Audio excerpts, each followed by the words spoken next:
Good afternoon. How you guys doing? It is Thursday. It's Thursday, October 19th, and it is basically a day and a half, maybe a little bit more than a day and a half, since we did our epic hike of 20 hours. Didn't think it was going to take that long, but it did, and I thought for sure we would have been home, or at least back to the car by 10 o'clock at night on that trip. Jeez, that was a killer. I'll probably never ever do anything like that again. Even if I planned it, I'd probably want to separate it into 2 days with a camp in between. I've already talked about Ben. I said, if you ever wanted to do that, don't ever do it by yourself. And if you did want to do it and you wanted to do it with me, I'd be willing to do it again, but I'd want to do it over 2 days. Do half the day, or half the hike, and then camp, and then get up in the morning and do the other half. And it'd probably take, obviously, 2 10-hour days. That was a wow. Like, my legs are so stiff right now and sore. I fell a bunch of times. Pretty much from probably about the middle of, probably about 10 hours in, I started like making mistakes and, stepping on a root. So stepping on roots of trees is a bad idea, because they're always on that, like, a little bit of an angle, so you step on it and then your foot slips off. And so I fell a couple times doing that. Slid when we're going down a ladder. There's one area where you need to go that direction, and there's a little bit of a cliff, and so the people that organize that and keep that area safe and build bridges and things so people don't get hurt trying to cross rivers, they put a wooden ladder at this one spot, and it had drizzled a little bit, and so the ladder was wet, and Matthew went down, Paul went down, and then I started going down, and the last 2 or 3 rungs, put my foot on, and as I lifted my other foot off, that foot slipped, and then my shin went into the next rung up, and they're like 2x4s basically all the way down. And so that, my right shin is very sore, very bruised. I fell one time, and I landed on my right hip, and so my right hip's bruised and sore. 2 to 4 of my toenails are very sore and bruised from, I should have trimmed my nail. I thought my nails were short enough, but apparently they weren't short enough. And because I looked at them before the hike, maybe a day or 2 before the hike, and I'm like, yeah, I don't think I need to trim my nails. Yes, I did need to trim my nails, because your nail going into the front of your shoe bruises the nail underneath the nail. And so so my right, probably 2 or 3 of my toes are the worst. And when you sleep on your stomach and your toes touch that's extra sore. So this morning I woke up, I think I had to get up at around 7 o'clock, go to the washroom, and then went back to bed for an hour, and then I got up, or an hour and a half, got up at 8:30. But both times it's very difficult to get out of bed. My back is very sore from carrying a backpack for 20 hours. Plus, just the falls. One time I stepped on a rock, like you don't see the rock. It was nighttime. I have my headlamp on, and you're looking forward. You're looking at what you're doing, but there was a rock that just you couldn't see, and I stepped on it, and it rolled. It was just like a small rock like that, and it rolled, and then my heel went down and jarred, and the pain went straight up my back. And so that's sore. Paul said his triceps are sore, and mine aren't sore. Maybe a little bit. And again, it's from using the hiking poles and really helping yourself get up and down these mountains. And wow, what a chaos day. And I think I burned 10,200 and something calories. We probably did about 66,000 steps in that 35 plus kilometer hike. Paul's Paul had his Fitbit on, but he didn't set it to record the hike because he needed his watch to give him information about his all trails. And unfortunately, somewhere along the trail, he pressed pause when we stopped and then forgot to unpause it for many kilometers. So all that data was corrupt. But luckily I videotaped him at around the 10:30 mark on our last or second last summit of the 7. And I asked him how many. I think he said we're at 47,000. And then somewhere later on, he said 54,000. And then when we got back to the car, it was over 60,000 steps for the day. So it was killer. So right now I'm off to, I don't know why I made an appointment to give blood on today, but we're supposed to go on the fishing trip tomorrow, but it's been canceled due to weather.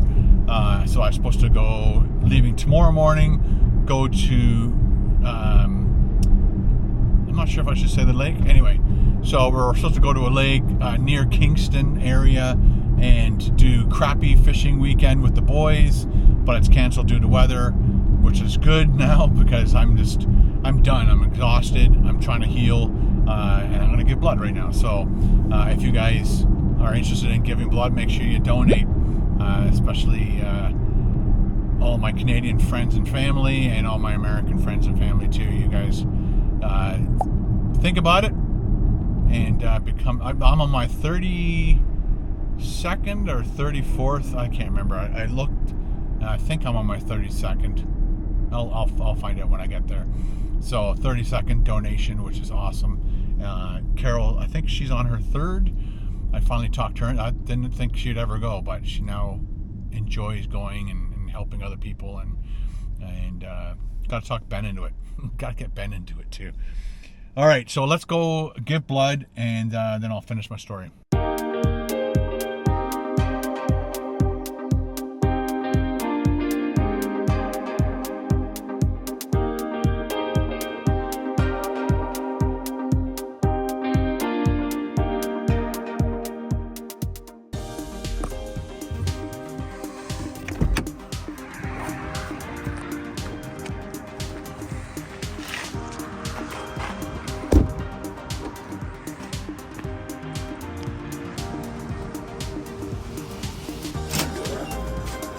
Thank you. You're welcome.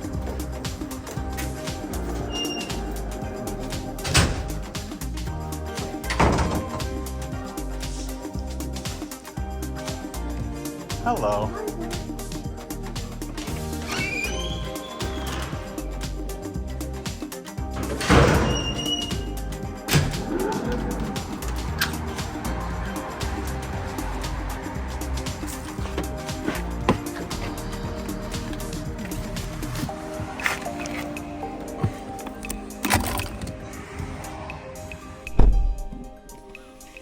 All right. That was the first time that ever happened. Got everything all set up to do my left arm. Got it all done. Everything's ready to go. Push the needle in. No blood comes out. So she missed the vein. Oh, man. First time in 32. So this is 32, but today is my 33rd. And so they have to scrap everything. All the bags, everything gets scrapped, unfortunately. And then they did this arm. She did a great job. All done. Wow. I was the first one in. I guess they do stuff in the morning, so this is Thursday. So I'm not sure. Like sometimes they only do stuff here in the morning. Sometimes they only do stuff here in the afternoon. Sometimes they do stuff in the morning and then have a huge gap, and then they do stuff in the. I'm not sure why. But so I was scheduled as the first person in today. When I walked in there were a whole bunch of people in the foyer, and I walked past them because I don't know if they're waiting to go into the clinic or they're waiting for. There's other businesses in there, right? So I always just walk in, and of course I walk in. She goes, "Oh, we're not ready yet." And I'm like, "Okay." So I walk back out. One of the guys in there is like, "Oh, I kicked you out too, eh?" I'm like, "I guess so." So, and I think I'll never book an appointment at the very beginning. I like booking it at the very end. I like around 12 o'clock is my favorite time to donate blood. Anyway, so yeah, so that was my little adventure for today. And and the other part of my adventure was she's like, because I always do the hemoglobin test first to make sure you have enough iron in your blood to donate. And so I usually am like 160 something, and this time I was like 133. And she's like, "Oh, you're really close. You're really down." And I'm like, well, that's not cool. Why am I down? And so when I talked to the woman who missed my first vein, I said, "Oh yeah, I just came back from a trip hiking."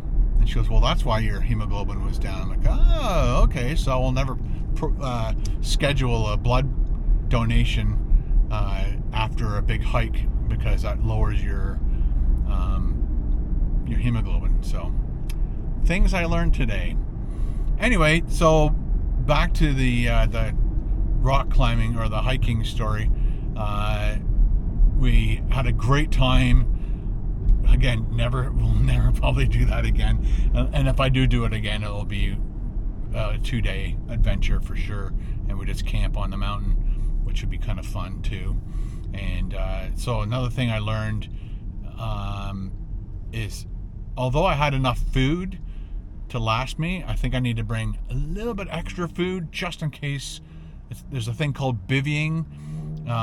You don't want to bivvy, which is you go on a long hike, and for whatever reason, whether it's an injury or you're just completely exhausted, or something happens where you just can't continue, and you need to stay on the mountain. That's called a bivvy, where you don't plan to camp, but you have to camp because of a situation. So if we were to go on a hike and we were going to do a 2-day, that's not called bivvying, that's called camping. It's because you bring your tent, your sleeping bag, and all that stuff. You don't have to bring a tent, but when you purposely are going to camp, that's not called bivvying. So bivvying, you don't want to bivvy because you usually don't have all the essential gears you need to camp. So one of the things that I'll probably start bringing from now on is what Matthew brought, which was the jet boil thing, and he had a nice warm meal, whereas Paul and I had our power bars and trail mix and all that stuff, and we probably needed more of a noodle pasta type meal. And so lesson learned. And also having a nice hot meal on the top of a somewhat cold mountain is enjoyable, right? So I'll be doing that probably from now on. My 2-liter hydration pack worked great, but I drank all that up, drank one of my bottles. I think I still had one bottle left at the end of our last summit, approximately, and then I had drank all of it maybe about an hour before we actually got back to the car. I'd rather have drinking all my water before I get back to the car than have excess water that I have to carry around with me. So that's the way I dealt with that. But I thought we were closer to the car than we were, and so I drank the last half of my bottle thinking that'll hydrate me, which it did. But then I used up, I guess, all of that hydration, and probably 10-15 minutes before we got back to the car, my mouth was starting to get dry. My eyes were starting, you could feel your eyes getting dry. And so yeah, next time I'm going to bring a life straw. I didn't bring a life straw, and maybe another thing of water, but then you have to carry it, right? So I know some of you guys talked about filtration situations, but again, it's not 100% effective, so I'm kind of scared about doing that. Anyway, I know a lot of people do it, and a lot of people are fine with it, but whatever. Had a great time. I can't wait for our next one. We have now done 17. I missed one climb, so did Ben last time we climbed, but Paul and Matthew got those two, or got that one. And then the next day the day before that, Paul missed Street Mountain. And so Paul and I are tied at 17 summits each. So we have I think 26 to go. And so we started a big list, making sure that we're going to we'll probably be doing a few of them more than once, but we're only going to buy one badge per summit. All right, guys, thanks for hanging out with me today and getting some blood drawn from me. And I liked talking a little bit about the video. I've started editing that footage. I'm not sure how I'm going to put it together. Kind of shot tons of stuff, and there was no real kind of storyline to it. So I've just been kind of fumbling around with that edit this morning. So I've got till hopefully tomorrow night to fully edit it and upload it. I'm not even sure if I'm going to upload it on the food channel or this channel. So anyway, wish me luck. Talk to you guys later. Bye.